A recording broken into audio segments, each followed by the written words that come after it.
Hello guys, welcome to our new video. Today I will show you how to add a profile picture to your Google account. First, open your Google account settings on your browser or the Gmail app. Go to the personal info section and tap on the profile picture option. Click on change or add profile picture. Choose a photo from your device or take a new one with your camera. Adjust the photo to fit within the frame and click Save. That's it. Your profile picture has been successfully added to your Google account.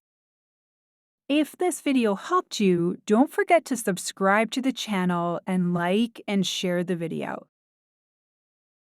Thank you for watching.